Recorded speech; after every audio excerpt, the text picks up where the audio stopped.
अस्सलाम वालेकुम।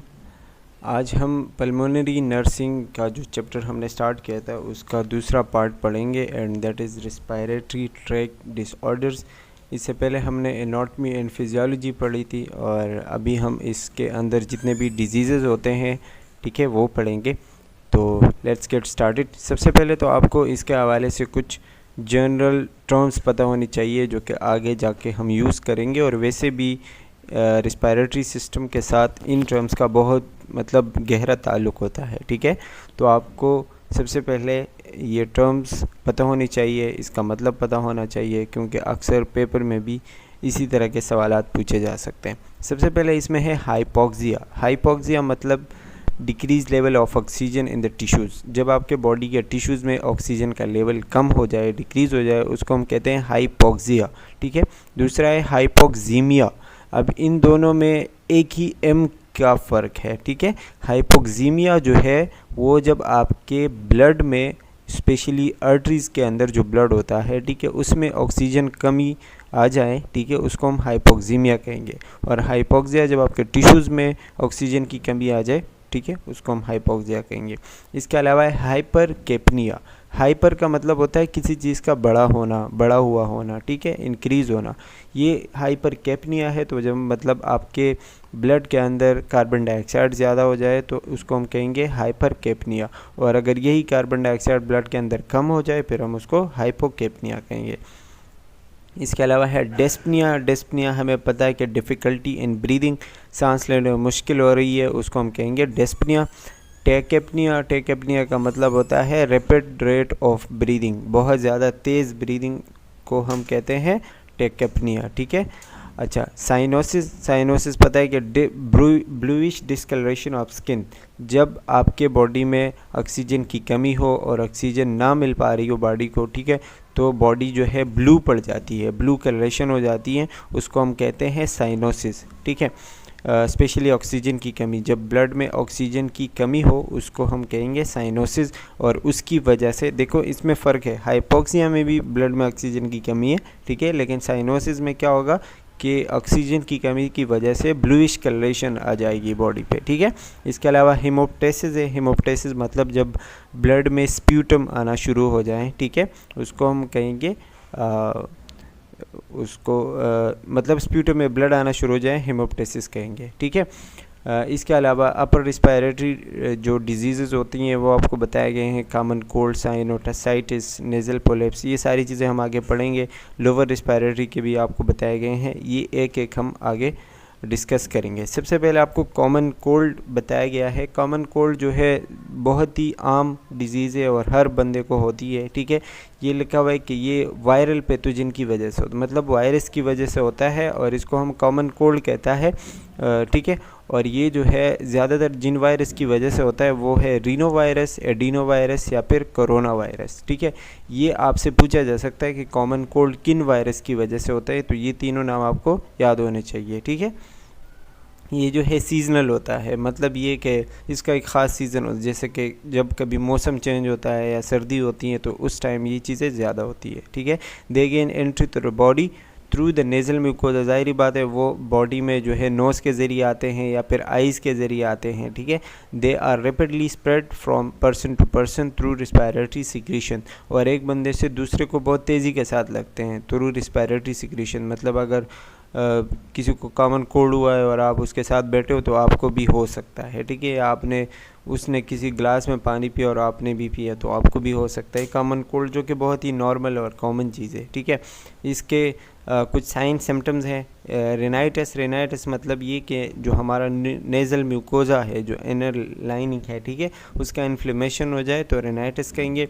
साइनोसाइटिस जो हमारे साइनस है, ठीक है, उसका इन्फ्लेमेशन हो जाए तो साइनोसाइटिस कहेंगे। फेरिंग्स का इन्फ्लेमेशन हो जाए या थ्रोट का इन्फ्लेमेशन हो जाए तो फेरिंजाइटिस कहेंगे। इसके अलावा उसमें हेडेक होता है, नेज़ल डिस्चार्ज और कंजेशन मतलब नाक जो है वो बंद रहती है, ठीक है। तो ये सारी चीज़ें इसके साइन सिम्टम है। इन्फ्लुएंज़ा और कॉमन कोल्ड में क्या फ़र्क है, मतलब दोनों चीज़ें तकरीबन सेम है लेकिन थोड़ा सा फ़र्क है, वो आपको पता होना चाहिए। इन्फ्लुएंज़ा हम कहते हैं फ्लू को, ठीक है, जो फ्लू वगैरह होता है उसको हम कहते हैं, और कॉमन कोल्ड तो वही है कॉमन कोल्ड, ठीक है। दोनों रिस्पायरेटरी इलनेस है और दोनों डिफरेंट वायरस की वजह से होता है, लेकिन इन दोनों में काफ़ी सारी जो है वो सिमिलरिटीज़ है। सिमिलरिटीज़ को हम नहीं पढ़ेंगे, इन दोनों में हम डिफरेंस को पढ़ेंगे कि इन दोनों को हम अलग अलग कैसे जो है वो काउंट कर सकते हैं या फिर हम कैसे इन दोनों की पहचान कर सकते हैं, ठीक है। सबसे पहले तो ये इसका पढ़ेंगे कॉजेटिव एजेंट्स के किन किन चीज़ों की वजह से होता है। इन्फ्लुएंज़ा की बात करें तो इन्फ्लुएंज़ा जो है वो इन्फ्लुएंज़ा वायरस की वजह से होता है। इन्फ्लुएंज़ा असल में एक वायरस का नाम है, ठीक है। तो इन्फ्लुएंज़ा वायरस की वजह से इन्फ्लुएंज़ा यानी फ्लू होगा, ठीक है। इन्फ्लुएंज़ा ए या इन्फ्लुएंज़ा बी ये वायरस के नाम है। दूसरा जो है कॉमन कोल्ड बता दिया, rhinovirus, coronavirus, adenovirus, इन चीज़ों की वजह से हो सकता है। ऑनसेट की बात करें मतलब शुरुआत और इसकी शिद्दत की बात करें तो इन्फ्लुएंज़ा जो है वो अचानक ही आपके ऊपर साइन सिम्टम आ जाते हैं और ये जो है कॉमन कोल्ड से ज़्यादा सीवियर होता है, मतलब ज़्यादा ख़तरनाक या आपको ज़्यादा तकलीफ़ देती है, ठीक है। कॉमन कोल्ड जो है वो स्लोली आपकी बॉडी में आता है, जैसे पहले आपको सर में दर्द होगा, फिर आपकी नाक बहना शुरू हो जाएगी, फिर आपको जो है वो सारी जो आगे साइन सिम्टम्स होते हैं, ठीक है। तो इसमें जो है चीज़ें स्लो आती हैं और ये इन्फ्लुएंज़ा से थोड़ा सा कम शिद्दत वाली या फिर आप कह सकते हो ज़्यादा ख़तरनाक नहीं होता, उससे कम होता है, ठीक है। सिम्टम अगर देखें तो इन्फ्लुएंज़ा में आपको फ़ीवर होगा, बॉडी एक्स मतलब बॉडी में दर्द हो सकता है, फटीग, चिल मतलब बहुत ज़्यादा ठंड लगेगी आपको, कफ, सोर थ्रोट और कभी कभी आपको मतलब ये डायरिया या फिर कंस्टिपेशन, गैस्ट्रोइंटेस्टाइनल ट्रैक्ट के मसले हो सकते हैं। कॉमन कोल्ड में आपको जो है नाक बहेगी, ठीक है, रनी एंड स्टफ़ी नोज़, आपको छींकें आएगी, स्नीजिंग, सोर थ्रोट होगा, थोड़ा बहुत आपको खांसी होगी, ठीक है, और शायद आपको थोड़े मतलब लो ग्रेड फीवर भी हो सकता है।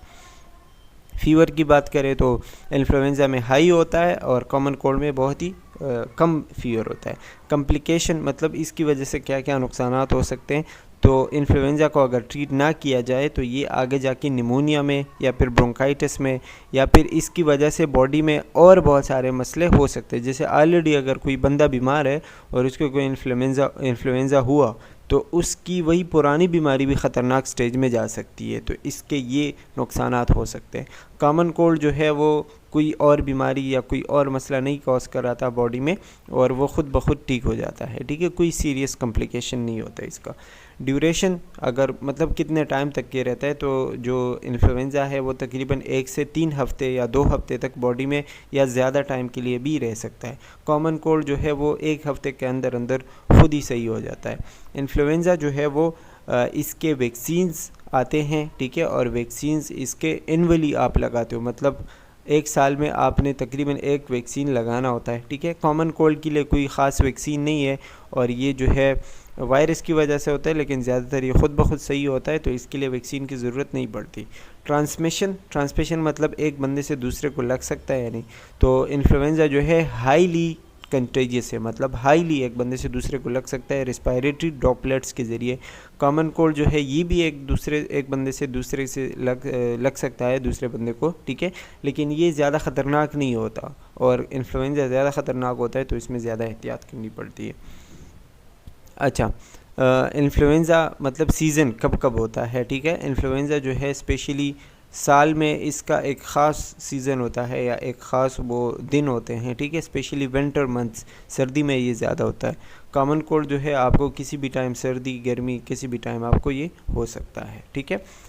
अब आते हैं दूसरा disorder, that is pharyngitis. Pharyngitis आपको पता है द इन्फ्लेमेशन ऑफ फेरिंग्स, किसी भी वर्ड के साथ टी आया तो आप उसका बस इन्फ्लेमेशन आपने जो है वो पहचानना है, ठीक है। फेरेंजाइटिस तो मतलब द इन्फ्लेमेशन ऑफ फेरिंग्स, ठीक है, जो कि हमारे फेरिंग्स आपको पता है कि हमारे थ्रोट में होता है, tonsils, between the tonsils and the voice box, उसके बीच में होता है, ठीक है। इसके कॉजेज़ की बात करें तो ज़्यादातर फेरेंजाइटिस वायरस की वजह से होता है या फिर कॉमन कोल्ड या फ्लू की वजह से भी हो सकता है, ठीक है, और कभी कभी ये बैक्टीरिया की वजह से होता है, स्ट्रेप्टोकोकस बैक्टीरिया की वजह से होता है। ये नाम आपने याद रखने, अक्सर ये पूछे जाते हैं।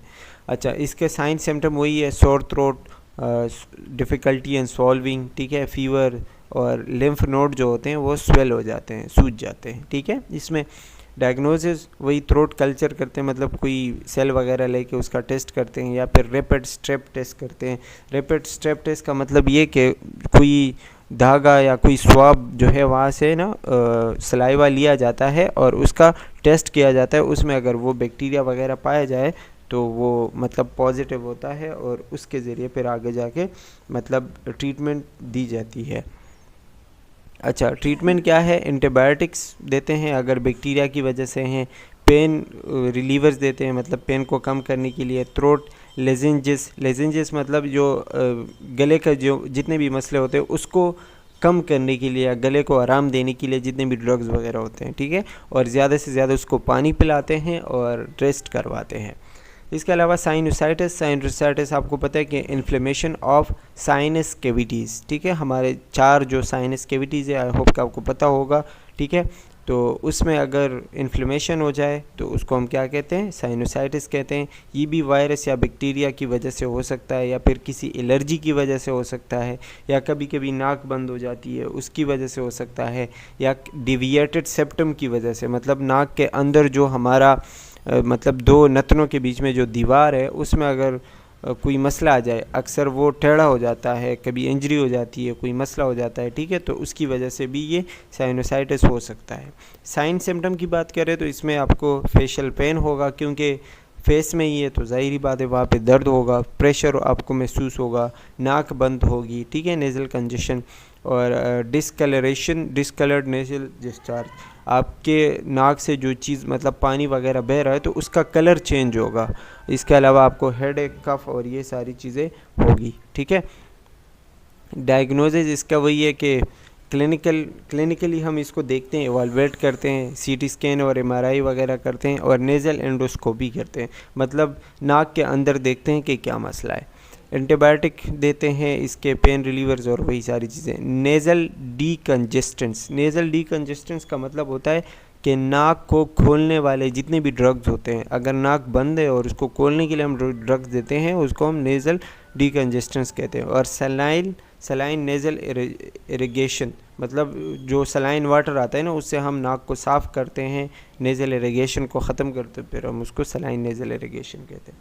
इसके अलावा लेरिंजाइटिस है। Laryngitis is the inflammation of the larynx, मतलब लेरिंग्स का इन्फ्लेमेशन होना लेरिंजाइटिस कहलाता है। ठीक है, और इसकी वजह से क्या होता है, जैसे कि आपको पता है कि लेरिंग्स हमारा वॉइस प्रोड्यूस करता है। ठीक है, तो अगर उसमें इन्फ्लेमेशन हो जाए तो उसकी वजह से आपको आवाज़ में मसला आ सकता है, आवाज़ ख़राब हो सकती है, या फिर कंप्लीट लॉस ऑफ वॉइस भी हो सकता है।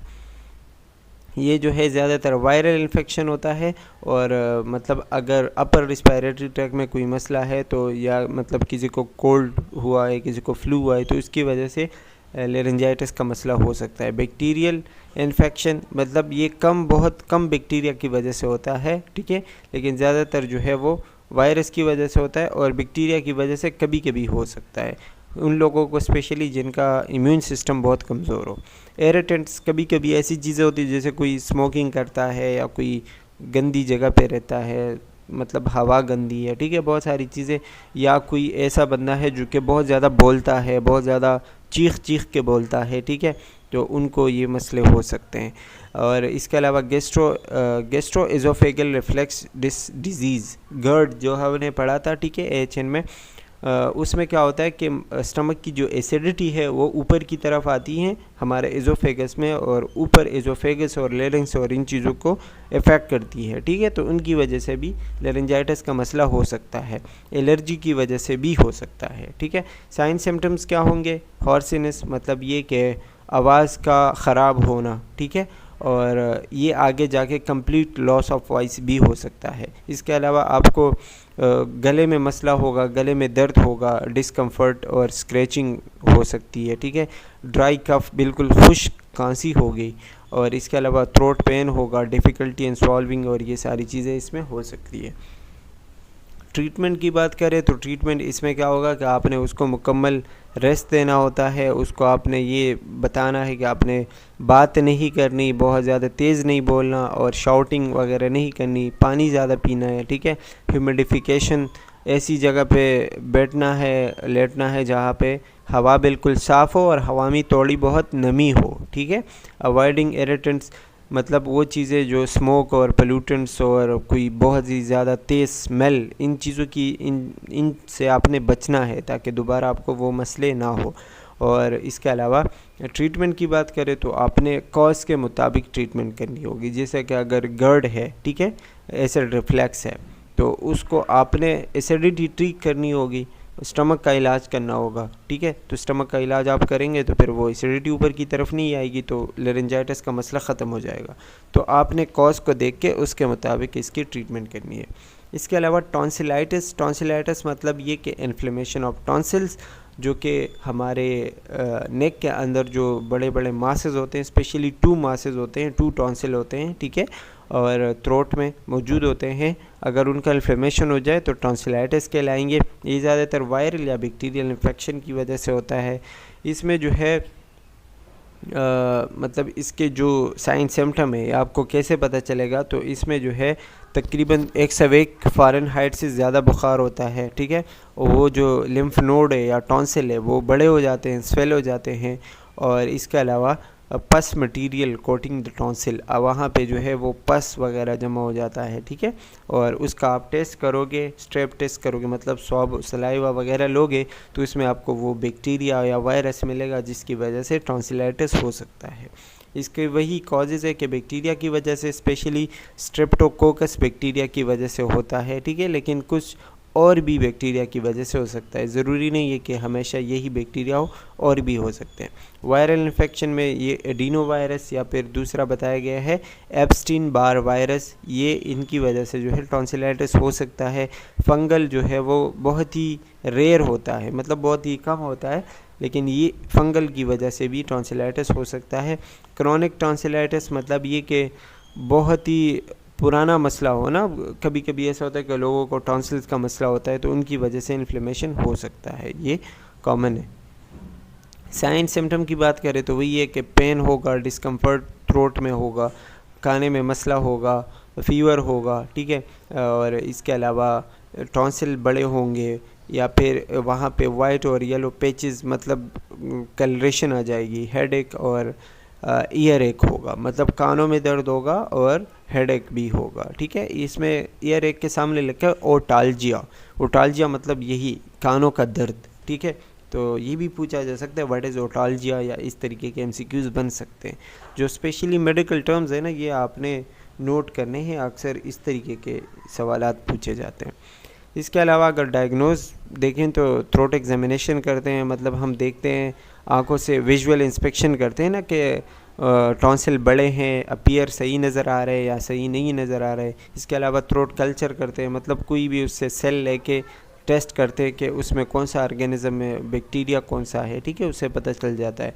और इसके अलावा ये पर्सन टू पर्सन भी हो सकता है, मतलब स्प्रेड हो सकता है, ठीक है। अगर वही नेज़ल फ्लूइड या फिर ऑलरेडी वो चीज़ें एक्सचेंज हो जाए, ठीक है, तो उनको ये मसले हो सकता है, क्योंकि बैक्टीरिया है तो ज़ाहिरी बात है वो चीज़ें एक्सचेंज हो जाती है, तो एक बंदे से दूसरे को वो चीज़ें लग सकती हैं। ट्रीटमेंट की बात करें तो इसमें एंटीबायोटिक्स दे सकते हैं, ठीक है, और पेन रिलीवर्स देते हैं पेन को कम करने के लिए। इसमें लिखा हुआ है पेन रिलीवर लाइक एसिटामिनोफेन, ये ड्रग है, या फिर आइब्रोफिन दे सकते हो पेन ख़त्म करने के लिए।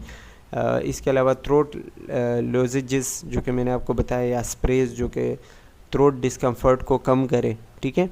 पानी ज़्यादा से ज़्यादा देते हैं, और उसको हम बोलते हैं कि नमक के साथ जो गरारे जो करते हैं ना, गार्गल, ठीक है, तो वो हम उसको रिकमेंड करते हैं। इसके अलावा है निमोनिया आपको पता है, lower respiratory tract infection that causes the inflammation of the alveoli 6। ये लोअर रिस्पायरेटरी ट्रैक्ट इन्फेक्शन है, और हमारे लंग्स के अंदर जो अल्विलाई है उनका इन्फ्लेमेशन जब हो जाता है उसको हम कहते हैं निमोनिया। इसके रिस्क फैक्टर मतलब किस किस वजह से ये हो सकता है, तो किसी भी फ्लू या कोल्ड की वजह से हो सकता है, किसी का इम्यून सिस्टम बहुत ज़्यादा वीक है, लाइक एल्डर लोग जो होते हैं, या फिर बच्चे होते हैं, या किसी को HIV है, या कोई ऑटो इम्यून मेडिकेशन यूज़ करता है, ठीक है, तो उनकी वजह से हो सकता है। किसी को लंग प्रॉब्लम है, अस्थमा है, या कोई स्मोकिंग करता है, या कोई जो है वो पोस्ट ऑपरेशन पेशेंट, मतलब ये कि किसी की सर्जरी हुई है तो उनकी वजह से भी ये सारी चीज़ें हो सकती हैं। इस these germ get into the lungs by, मतलब ये जो जरासीम होते हैं आपके लंग्स में कैसे आते हैं, इनहेलेशन के ज़रिए आ सकते हैं, सांस लेने में, ठीक है, या एस्पायरेशन मतलब ये कि आपके स्टमक का कंटेंट जब आपके लंग्स में आ जाए, ठीक है, उसको हम कहते हैं एस्पायरेशन, या फिर ब्लड की वजह से भी हो सकता है, ठीक है। इसमें क्या होता है कि आपके जो अल्विलाई है ये बहुत ज़्यादा इन्फ्लेम हो जाते हैं और इसके अंदर फ्लूइड जमा होने लगता है, वाटर लाइक चीज़ें जब उसके अंदर जमा होने लगती है, ठीक है। Body's immune defence cell, RBCs and डब्ल्यूबीसीज एंड बैक्टीरिया, ये सारी चीज़ें वहाँ पे जमा होती हैं, तो मतलब क्या होता है, वहाँ पे इन्फ्लेमेशन हो जाती है, ठीक है। अच्छा, इसके अलावा जब ये चीज़ें मतलब इन्फ्लेमेशन हो जाती हैं तो ज़ाहिरी बात है उसकी वजह से जो इन्फ्लेशन हो जाती है, मतलब जिस तरीके से जो अलविलाई मतलब वो होते हैं इन्फ्लेट होते हैं ना, उसके अंदर जब हवा भरते हैं तो उसकी वो एबिलिटी ख़त्म हो जाती है और पेशेंट को जो है हाइपोक्सीमिया हो जाता है, मतलब ब्लड में ऑक्सीजन की कमी हो जाती है क्योंकि आगे ऑक्सीजन नहीं जा पा रहा, और मेन जो ऑक्सीजन एक्सचेंज होता है वो तो इसी वजह से होता है ना, अलविलाई की वजह से, और बॉडी के अंदर जो है कार्बन डाइऑक्साइड ज़्यादा हो जाता है तो फिर बॉडी जो है हाइपोक्सीमिया और हाइपरकेप्निया के सिचुएशन में चली जाती है। ये मैंने ऑलरेडी आपको बताया है, ठीक है। लेबर निमोनिया की बात करें तो labour pneumonia is a inflammation of a section of in entire loop of the lung. आपको पता है कि हमारे लंग के अंदर जो लूब्स होते हैं, ठीक है, उसमें अगर कोई भी लूप कम्प्लीटली इन्फ्लेम हो जाए, इन्फ्लेमेशन की तरफ चला जाए, ठीक है, फिर हम उसको लेबर निमोनिया कहेंगे।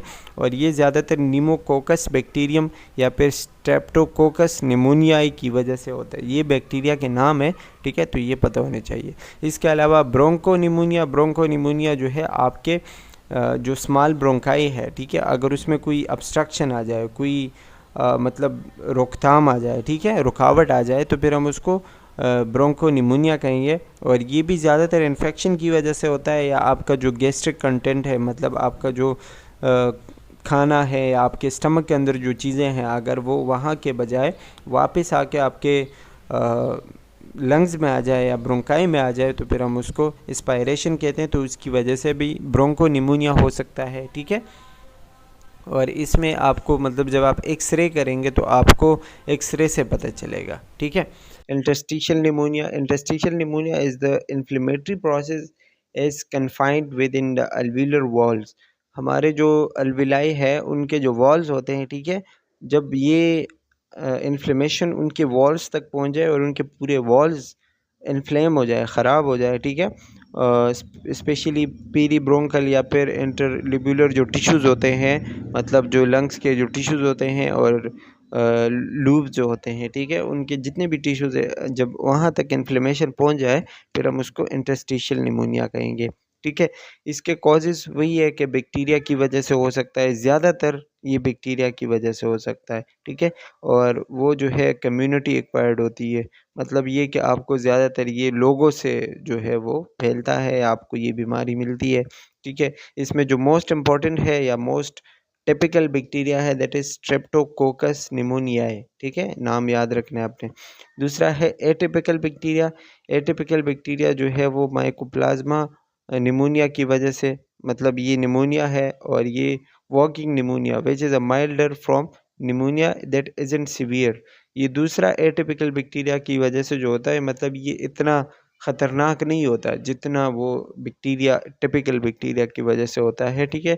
इसमें आपको इतना सीवियरिटी महसूस नहीं करनी पड़ती या फिर आपको जो है कंप्लीट बेड रेस्ट पे नहीं जाना पड़ता। कभी कभी वायरस की वजह से भी हो सकता है, इन्फ्लुएंजा वायरस की वजह से, या फिर दूसरा RSV लिखा हुआ है, RSV मतलब रिस्पायरेटरी सेंशियल वायरस, ठीक है, जो कि लंग्स और ब्रोंकाई वगैरह को इफ़ेक्ट करता है। और ज़्यादातर जो है वो मतलब ये निमोनिया हो सकता है, और स्पेशली RSV जो है ये बच्चों में ज़्यादातर निमोनिया कॉज कराता है। ये इम्पॉर्टेंट पॉइंट है। फंजाई जो है वो बहुत कम होता है, लीस्ट कॉमन है, और ये भी उन लोगों को ज़्यादा इफ़ेक्ट करता है जिनके इम्यून सिस्टम वीक है और बहुत ही मतलब प्लांट से या फिर एनिमल से उनको ये चीज़ ज़्यादा मतलब फंजाई की वजह से है, तो फंजाई ज़्यादातर प्लांट्स और एनिमल्स की वजह से होता है, ठीक है। अच्छा, ये आपको उसके डायग्राम दिखाए गए हैं, आप देख सकते हैं। टाइप्स ऑफ निमोनिया पे आते हैं तो टाइप्स ऑफ निमोनिया में पहला है community acquired pneumonia. Community acquired नाम से पता चलता है कि patient obtain the germ that causes the pneumonia outside the health care system. मतलब आपको अपनी कम्युनिटी से मिले, अपने आसपास के लोगों से मिले, हेल्थ केयर सिस्टम के बाहर, मतलब अस्पताल और कोई जो भी, मतलब जहाँ भी आप हो, ठीक है, क्लिनिकली या कोई भी चीज़ हो, वहाँ से बाहर आपको अगर कम्युनिटी से मिलता है उसको हम कहेंगे कम्युनिटी एक्वायर्ड निमोनिया। और इसके साइन सिम्टम आपको तकरीबन 48 आवर्स में दिखने शुरू हो जाते हैं, ठीक है। दूसरा है हॉस्पिटल एक्वायर्ड निमोनिया।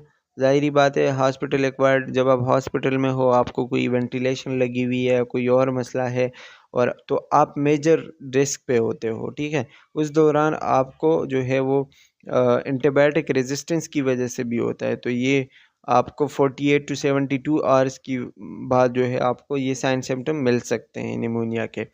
अच्छा, डायग्नोज की बात करें तो चेस्ट एक्सरे करते हैं, स्प्यूटम कल्चर करते हैं, लेब टेस्ट करते हैं। उसमें अगर आपको प्रेशर ऑफ कार्बन डाइऑक्साइड 45 से ज़्यादा मिले, नॉर्मली 35 टू 45 होता है, ठीक है, अगर ज़्यादा हो जाए तो फिर वो जो है मतलब शो कराता है कि हाँ, इस बंदे को निमोनिया है। WBC वगैरह ज़्यादा होगा क्योंकि इन्फ्लेमेशन है, तो WBC ज़्यादा हो जाते हैं। ब्रीथ साउंड जो है आपको मिलेंगे, क्रैकल साउंड और रोंकाई, सारे जो है आपको लिखे हुए हैं, ठीक है। तो ब्रीथ साउंड आपको मतलब अजीब अजीब की किस्म की आवाज़ें मिलेंगी ड्यूरिंग ब्रीदिंग। अच्छा जी, नेक्स्ट पढ़ते हैं। साइन सिम्टम की बात करें तो वही कि कफ होगा, जिसमें प्रोडक्टिव कफ मतलब ये कि उसमें स्प्यूटम वगैरह होगा। Pleuritic pain, pain in the chest, हमारा जो मतलब चेस्ट एरिया है वहाँ पे पेन होगा अगर हम कफिंग करें या फिर ब्रीदिंग करें तो उसकी वजह से पेन होता है। और हाई फीवर होता है, कभी कम कभी बहुत ज़्यादा होता है, ठीक है।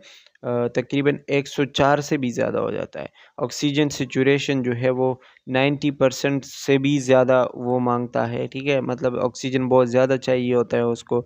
नोज़िया, वोमिटिंग होता है, कोई जो है उसको खाने को दिल नहीं करेगा। हार्ट रेट और रिस्पायरेशन वगैरह जो है इंक्रीज़ हो जाती हैं, और पूरे बॉडी में ऑल ओवर द जॉइंट्स जो है उसको पेन होता है और शॉर्टनेस ऑफ ब्रीथ वगैरह होती है। नर्सिंग इंटरवेंशन में क्या क्या है कि आपने जो है उसके रेस्पायरेटरी सिस्टम को देखना होता है, लंग साउंड्स जो है वो देखने होते हैं, वाइटल साइन और ये सारी चीज़ें। ऑक्सीजन सिचुरेशन जो है वो आपने 95% से ज़्यादा रखनी होती है। EBGs अगर आपको बताया जाए तो आपने EBGs करनी है। स्प्यूटम आपने लेना है कल्चर के लिए, ठीक है। सक्शन, सक्शन क्यों करते हैं? जब लंग्स में जो है स्प्यूटम वगैरह ज़्यादा हो जाए, फ्लूइड ज़्यादा हो जाए, उसको निकालने के लिए मतलब सक्शन करते हैं, ठीक है। encourage use of incentive spirometer for deep breathing। Incentive spirometer जो है वो मतलब एक किस्म के मशीन है, या फिर आप कह सकते हो कि एक चीज़ है जो कि आपके लंग्स के अंदर जो म्यूकस और वो सारी चीज़ें होती हैं उनको लूज़ करके बाहर निकालता है, ठीक है। और ज़्यादा से ज़्यादा वाटर देते हैं, लेकिन अगर किसी को हार्ट का मसला हो तो फिर हम उनमें वाटर नहीं देते।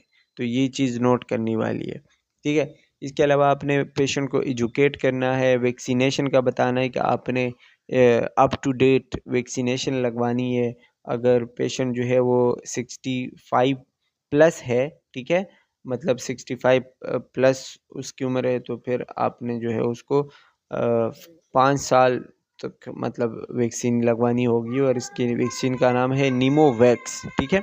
और अगर 19 से 64 साल के उम्र तक जो है तो आपने उसको एनुअली फ्लू शॉट और वैक्सीन वगैरह लगवाने होते हैं।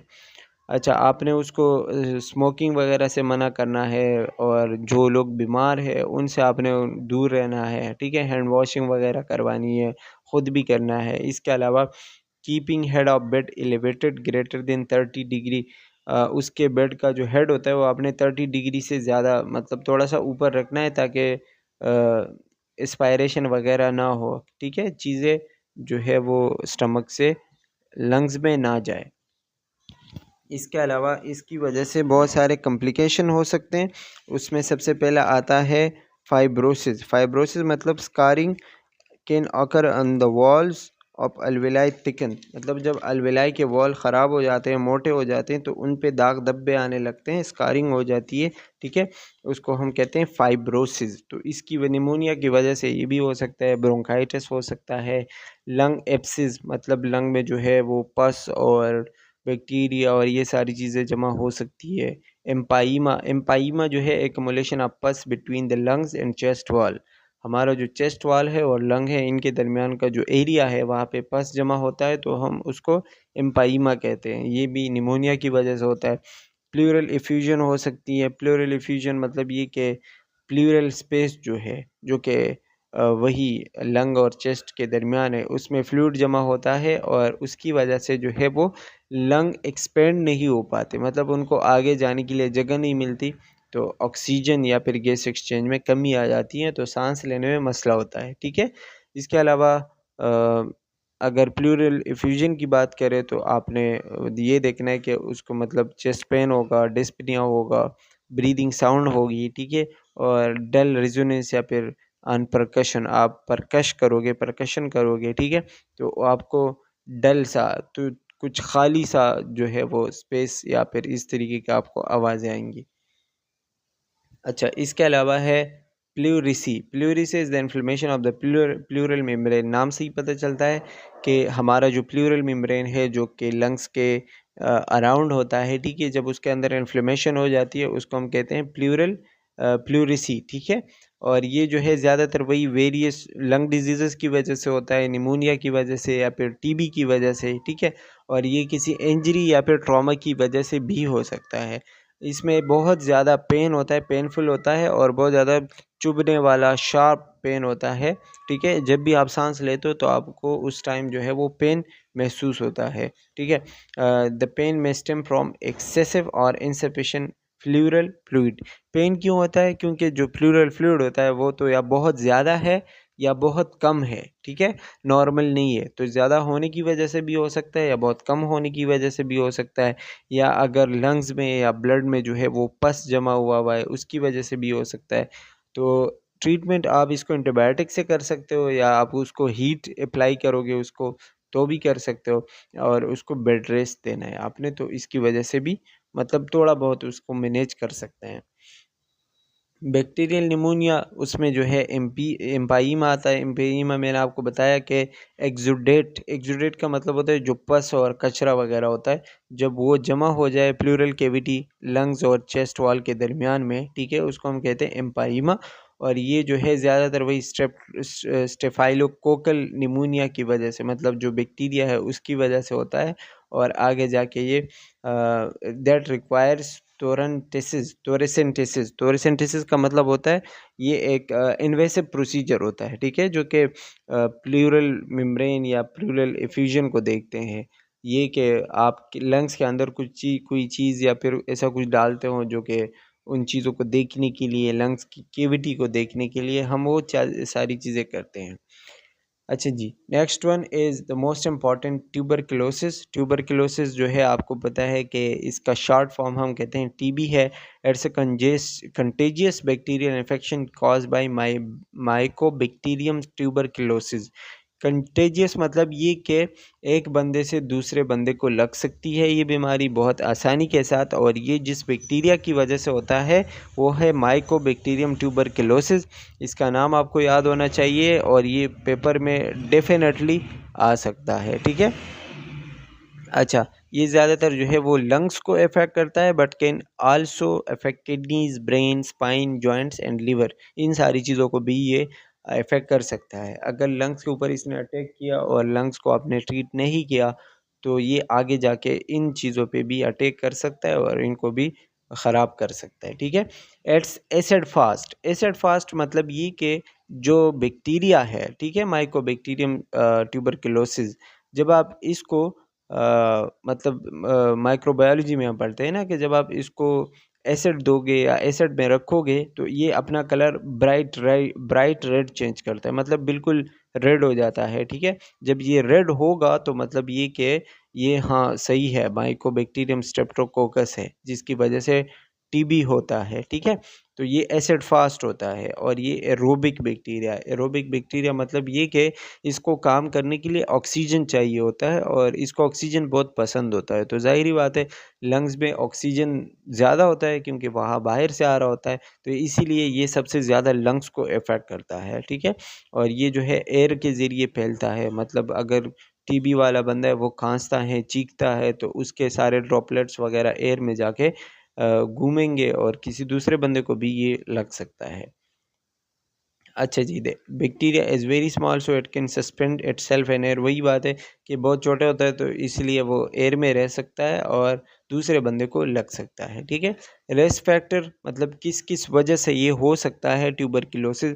टाइट लिविंग क्वार्टर्स, बहुत छोटे जगह में अगर कोई लोग रह रहे हैं, ठीक है, तो उनको ये ट्यूबरकुलोसिस हो सकते हैं। जैसे कि कोई बहुत ज़्यादा हॉस्पिटल में एडमिट रहा है, ठीक है, और एक छोटी-सी जगह पे रह रहा है, एक छोटा-सा कमरा है तो उसमें, या फिर अगर किसी का घर नहीं है, किसी वैसी झोंपड़ी वगैरह में रहता है, या प्रिज़न्स में जो कैदी वगैरह होते हैं, जो जेल में होते हैं, उनको हो सकता है, ठीक है? या जो लोग बहुत ज़्यादा गरीब है, होमलेस है, उनको, या फिर रिफ्यूजीज़ जो मुहाजिर होते हैं, ठीक है? या किसी का इम्यून सिस्टम के इश्यूज़ हो, एचआईवी हो किसी को, उनको, या जो ड्रग वो होते हैं ना, मतलब जो ड्रग अब्यूज़र्स होते हैं, जो नशा करते हैं वो लोग, ठीक है? या ईटीओएच, ईटीओएच मतलब इथाइल अल्कोहल, ठीक है? जो अल्कोहल वगैरह यूज़ करते हैं। और जो बच्चे स्पेशली जो 5 या 4 वीक से कम उनकी एज होती है, ठीक है? और वीक इम्यून सिस्टम होता है, उनको भी ये हो सकता है। अच्छा जी, इसके अलावा है लेटेंट ट्यूबरकुलोसिस इन्फेक्शन, मतलब ये टीबी के अक़साम है, ठीक है। लेटेंट ट्यूबरकुलोसिस इन्फेक्शन, इसको हम LTBIB कहते हैं, ठीक है। The Mycobacterium tuberculosis bacteria is lying डोमेंट in being controlled by the immune system, it's encapsulated. Latent word से आपने याद रखना है कि लेटेंट मतलब ये कि बैक्टीरिया या जिस चीज़ की वजह से टीबी की बीमारी होती है वो बॉडी के अंदर तो है, लेकिन इम्यून सिस्टम ने उसको कंट्रोल किया हुआ है, उसके ऊपर जो है इम्यून सिस्टम का गिरफ्त है, ठीक है, वो आगे उसको कोई नुकसान नहीं होने दे रहा। तो इस कंडीशन में उसको हम कहते हैं लेटेंट ट्यूबरकुलोसिस इन्फेक्शन, मतलब बॉडी के अंदर वो बैक्टीरिया तो है, इन्फेक्शन मौजूद है, लेकिन इम्यून सिस्टम उसको आगे नहीं जाने दे रहा। इम्यून सिस्टम उसके ऊपर जो है वो पावरफुल है, तो इसकी वजह से कोई नुकसान नहीं हो रहा। तो इसको हम LTBI कहते हैं, ठीक है।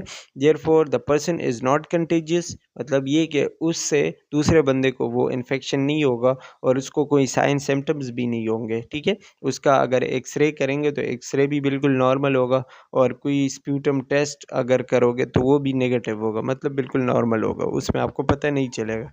Only sign the person will have is a positive TB skin test. TB skin test किया जाता है, ठीक है, टेस्ट टीबी का। तो अगर आप वो करोगे तो उसमें वो पॉजिटिव आ सकता है, या ब्लड टेस्ट करोगे तो उसमें भी पॉजिटिव आ सकता है। बाकी वो नहीं है कि उसको कोई साइन सिम्टम है या उसको किसी दूसरे बंदे से लग, ये सारी चीज़ उसमें नहीं होंगी। अच्छा, अकॉर्डिंग टू द CDC मतलब जो सेंटर फॉर डिजीज़ कंट्रोल है, ठीक है, मतलब ये एक सिस्टम है या एक सेंटर है जो कि डिजीज़ कंट्रोल पे काम करता है, ठीक है। तो ये कहते हैं कि 5 to 10% of the patient who do not receive treatment for latent TB. अब ये भी नहीं है कि लेटेंट टीबी है मतलब फैल नहीं रहा या इम्यून सिस्टम ने उसको कंट्रोल किया हुआ है तो आप उसका कोई इलाज नहीं करोगे। तो CDC कहता है कि अगर आप उसका इलाज नहीं करोगे तो उससे तकरीबन आप जो है एक्टिव टीबी में ट्रांसफ़र हो सकते हो, मतलब ये आगे जाके एक्टिव टीबी में चेंज हो सकता है। एक्टिव टीबी का मतलब ये कि आपको अब टीबी की बीमारी है और उससे आप इफ़ेक्टेड होंगे, ठीक है? तो अब वो आपके इम्यून सिस्टम के कंट्रोल से बाहर गया, तो इसको फिर हम एक्टिव टीबी कहेंगे। Immune system isn't able to contain the bacteria so it takes over, मतलब ये कि इम्यून सिस्टम अब उसको कंट्रोल नहीं कर सकता तो वो उसके बस के बाहर चला जाता है, ठीक है। और स्पेशली उन लोगों में जिनका इम्यून सिस्टम वीक हो या जिनको HIV का मसला हो, तो उनको ये ज़्यादातर जो एक्टिव बैक्टीरिया या एक्टिव टीबी होता है, ये ज़्यादातर लेटेंट की वजह से होता है कि लेटेंट को आपने ट्रीट नहीं किया तो इसकी वजह से। इसमें उसको अब एक्टिव बैक्टीरिया जो है, ये एक्टिव ट्यूबरकुलोसिस, ये उसका उल्टा है कि इसमें जो है कंटेजियस है, मतलब एक से दूसरे बंदे को लग सकता है और इसके साइन सिम्टम भी होंगे। चेस्ट एक्सरे भी पॉजिटिव होगा, एबनॉर्मल होगा, और स्प्यूटम टेस्ट भी पॉजिटिव होगा, ठीक है। और ये आपके जो बैक्टीरिया होगा पूरे लिम्फेटिक सिस्टम में, पूरी बॉडी में जो है वो फैल सकता है आपके लिम्फेटिक सिस्टम के ज़रिए, आपके फ्लूइड के ज़रिए, ठीक है, आपके ब्रेन और स्पाइन और जॉइंट्स में, इन तक ये पहुंच सकता है, ठीक है। साइन सिम्टम की बात करें तो एक्टिव स्टेज से पहले पहले जो है ये एसिम्प्टोमेटिक होता है, लेकिन उसके बाद जो है आपको कफ़ होगा। तकरीबन अगर कफ़ 2 से 3 हफ्ते तक रहता है, ठीक है, तो वो जो है टीबी की एक निशानदेही है। और कफ़ में ब्लड आना, फीवर, नाइट स्वेट्स, फटीग, और ये वेट लॉस, ठंड लगेगी, चेल्स वगैरह, ठीक है, खाने को दिल नहीं करेगा, चेस्ट पेन, और ये सारी चीज़ें उसमें होगी, ठीक है। इसके अलावा हम इसके कुछ टेस्ट्स करते हैं, मतलब इसको मालूम करने के लिए कुछ टेस्ट करते हैं। उसमें सबसे पहला है purified protein derivative. Purified protein derivative एक किस्म का टेस्ट है, ठीक है, जिसमें स्किन के अंदर प्रोटीन डाले जाते हैं, वो हम आगे पढ़ेंगे, ठीक है। आल्सो कॉल्ड मेंटॉक्स टेस्ट या टीएसटी या टीबी स्किन टेस्ट भी कहते हैं उसको, ठीक है, TST. Purified protein derivative is injected with a tuberculin needle, ठीक है, मतलब ये एक नीडल के ज़रिए जो है वो स्किन में इंजेक्ट किए जाते हैं। ये एक किस्म के प्रोटीन होते हैं, ठीक है। और आपको ये पिक्चर में जिस तरह नज़र आ रहा है ना, तो इस तरीके से आपको वो चीज़ नज़र आएगी जब आप उसको, मतलब जो प्रोटीन है आप स्किन के अंदर इंजेक्ट करोगे तो इस तरीके का आपको नज़र आएगा, ठीक है। फिर हम इसको 48 टू 72 आवर्स बाद देखते हैं, ठीक है। इसको देखने के लिए हम क्या करते हैं कि उसके साइज़ को देखते हैं, खैर वो हम आगे पढ़ रहे हैं। इसमें लिखा हुआ है, a positive result doesn't necessarily mean the patient has an active infection of TB. मतलब अगर टेस्ट पॉजिटिव आया तो इसका ये मतलब नहीं है कि इस मरीज़ को जो है एक्टिव टीबी है। इसका मतलब ये है कि हाँ, इसके बॉडी में वो बैक्टीरिया मौजूद है। अब ज़रूरी है कि वो टीबी एक्टिव होगा, ठीक है। इंडिविडेशन इज़ अ हार्ड और swollen area that is raised on the skin, ठीक है। उसमें क्या होता है कि स्किन के ऊपर जो है वो थोड़ा सा रेज्ड एरिया होता है, जैसे कि आपको पिक्चर में नज़र आ रहा होगा, जिसको हम मिलीमीटर में मेजर करते हैं, मतलब उसका साइज़ देखते हैं, फिर साइज़ से हमें जो है वो मुख्तलिफ़ किस्म के डायग्नोसिस और उसका पता चलता है। रेडनेस नहीं देखते, सिर्फ उसका साइज़ देखते हैं, ठीक है। अब ये आपको साइज़ बताए गए हैं, आप इसको अच्छे से देख सकते हैं। Criteria for positive results, positive में क्या होता है, 15 मिलीमीटर है या ज़्यादा है, ठीक है, तो उसमें ये देखते हैं पॉजिटिव इन ऑल पर्सन, मतलब ये अगर 15 मिलीमीटर से ज़्यादा हो रहा है तो मतलब ये कि हर बंदे में जो है ये पॉजिटिव होगा, ट्यूबरकुलोसिस उसमें है, ठीक है। लेकिन अगर उसको साइन सिम्टम नहीं है तो मतलब ये कि वो लेटेंट है, अगर साइन सिम्टम है तो फिर एक्टिव है।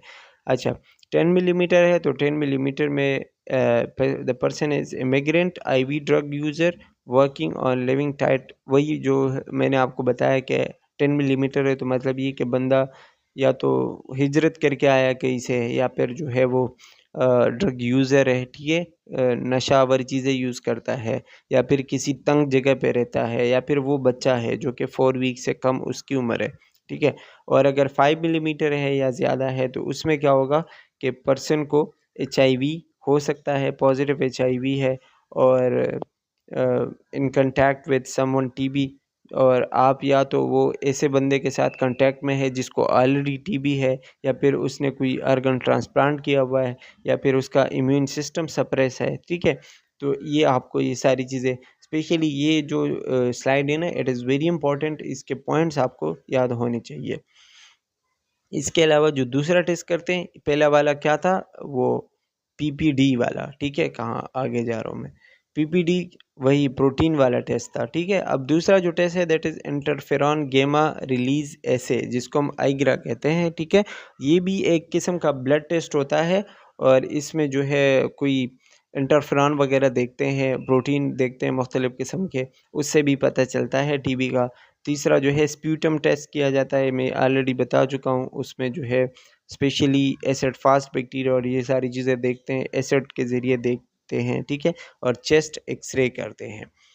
नर्सिंग इंटरवेंशन की बात करें इसमें तो एयरबोर्न प्रिकॉशन मतलब ये कि आपने मरीज़ को बताना है कि आपने ऐसी जगह पे चीखना और कांसना नहीं जहाँ पे लोग बहुत ज़्यादा हो, या आपने अपना मुंह वगैरह ढांपना है, बंद जो है वो छुपा देना है, ठीक है। नेगेटिव प्रेशर रूम, ऐसा रूम में मतलब रूम को आपने बंद रखना है, वहाँ से जो है हवा अंदर बाहर ना जाए ज़्यादातर, क्योंकि उसमें वो ड्रॉपलेट्स वगैरह होंगे तो किसी दूसरे बंदे को भी लग सकता है। और जब आप उसको केयर दे रहे हो एज अ नर्स, तो आपने अपना भी ख्याल रखना है, रिस्पायरेटर वगैरह आपने जो है वो वियर करना है, पहनना है, और हैंड हाइजीन का आपने बहुत ख्याल करना होगा। इसके अलावा आपने उसको एजुकेशन देना है, ठीक है, कि आपने ये इसका जो है ना कोर्स होता है, मतलब इलाज होता है तकरीबन 6 मंथ्स टू 6 महीने से 1 साल तक, तो आपने उसको बताना है कि ये आपने जारी रखना है। डीओटी मतलब डायरेक्टली ऑब्जर्व थेरेपी, आपने उसको देख के ऑब्जर्व करना है कि उसकी हालत बेहतर हो रही है या नहीं। अच्छा, इसके अलावा कुछ ड्रग्स जो कि हम ऑलरेडी उसमें पढ़ चुके हैं, फार्माकोलॉजी में पढ़ चुके हैं, अब आपको जैसे उसके नाम बताए गए हैं ये आप देख सकते हैं। इसमें है पायराजिनामाइड, जो है बैक्टीरिसिडल इफेक्ट है, मतलब बैक्टीरिया को किल करता है, ठीक है, खाने के साथ लेना पड़ता है। और इसके अलावा आप जब ये ड्रग दोगे तो यूरिक एसिड लेवल, लिवर और किडनी फंक्शन आपने चेक करना होगा, क्योंकि इसके साइड इफ़ेक्ट इन्हीं ऑर्गन्स के ऊपर पड़ते हैं। दूसरा है एथम्ब्यूटोल। एथम्ब्यूटोल जो है वो आरएनए के सिंथेसिस को रोकता है इन बैक्टीरिया, और बैक्टीरिया की ग्रोथ को रोकता है, ठीक है, रिप्रोड्यूसिंग करने से उसको रोकता है। लेकिन इसकी वजह से आपका जो ऑप्टिक नर्व होता है वो भी इन्फ्लेम हो सकता है। तो अगर मरीज़ को नज़र आने में कोई मसला हो, ब्लड विजन हो, तो वो आपने देखना होता है, क्योंकि ये इस ड्रग का भी साइड इफ़ेक्ट हो सकता है। इसके अलावा पेरिफेरल न्यूरोपैथी, पेरिफेरल न्यूरोपैथी मतलब ये कि उसको जो है वो बॉडी पे शायद कुछ फ़ील ना हो, ठीक है, या जो टिंगलिंग और स्टिमुलस वगैरह होते हैं, या बर्निंग, या फिर नमनेस वगैरह महसूस होती है ना हाथ-पाँव पे, तो वो आपने देखना होगा, ठीक है। इसके अलावा रिफम्पिन, रिफम्पिन जो है ये भी बैक्टीरिया को किल करता है और आरएनए को रोकता है। और इसके अलावा इसमें मैंने आपको बताया था फार्माकोलॉजी में कि इसकी वजह से जो है वो बॉडी का कलर चेंज हो जाता है, स्पेशली स्टूल कलर या फिर यूरिन कलर, ठीक है, तो वो नॉर्मल होता है, वो उसकी वजह से होता है, ड्रग की वजह से, लेकिन मरीज़ जो है वो परेशान हो जाता है, तो आपने उसको बता देना है।